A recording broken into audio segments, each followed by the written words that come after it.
ଏହା ରାଶିର ଗୁଣ ପ୍ରକୃତି ଏବଂ ବ୍ୟକ୍ତିତ୍ୱ।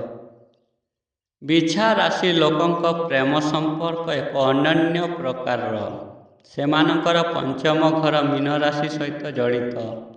ସେଥିପାଇଁ ଏ ରାଶିର ଲୋକମାନେ ପ୍ରାୟତଃ ଦ୍ୱନ୍ଦ୍ୱର ଶିକାର ହୁଅନ୍ତି। ବିଛା ରାଶିର ଲୋକମାନେ ପ୍ରେମ ପାଇଁ ଭୋକିଲା ହୋଇଥାନ୍ତି। ତାଙ୍କର ଶକ୍ତି ହେଉଛି ପ୍ରେମ।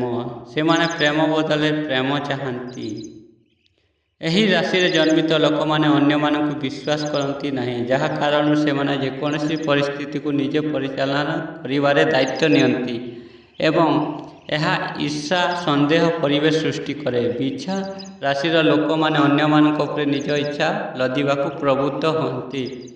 ଏହି ଲୋକମାନେ ସ୍ୱଭାବରେ ପ୍ରେମପୂର୍ଣ୍ଣ ଭାବପ୍ରବଣ ହୋଇଥାନ୍ତି।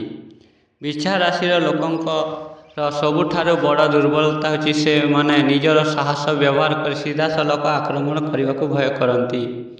ତଥାପି ସେମାନେ ସେମାନଙ୍କର ସାହସ ବ୍ୟବହାର କରିବା ପରିବର୍ତ୍ତେ ସେମାନଙ୍କର ଲକ୍ଷ୍ୟ ହାସଲ କରିବା ପାଇଁ ବିସ୍ତୃତ ଚତୁର ଯୋଜନା କରନ୍ତି। ବୁଦ୍ଧିମତ୍ତାର ଅଭାବ ବିଛା ରାଶିର ଲୋକମାନେ ନିଜ ପାଇଁ ସମସ୍ୟା ସୃଷ୍ଟି କରନ୍ତି।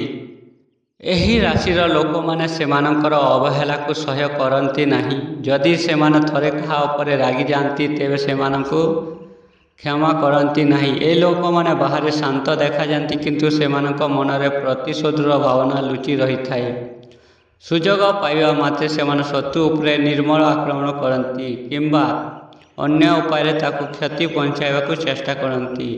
ଏହି ଅଭାବଗୁଡ଼ିକ ଦୂର କରିବା ପାଇଁ ବିଛା ରାଶିର ଲୋକଙ୍କ ପାଇଁ ହିନ୍ଦୁ ବ୍ୟବସ୍ଥାରେ କିଛି ପ୍ରତିକାର ପରାମର୍ଶ ଦିଆଯାଇଛି, ଯେପରିକି ଅସୁବିଧା ହେଲେ ହନୁମାନ ଚାଳିଶା ଏବଂ ରାମାୟଣ ପାଠ କରନ୍ତୁ ଏବଂ ମହାମୃତ୍ୟୁଞ୍ଜୟ ମନ୍ତ୍ର, ଗାୟତ୍ରୀ ମନ୍ତ୍ର ଏବଂ ରାମ ନାମ ଜପ କରିପାରିବେ।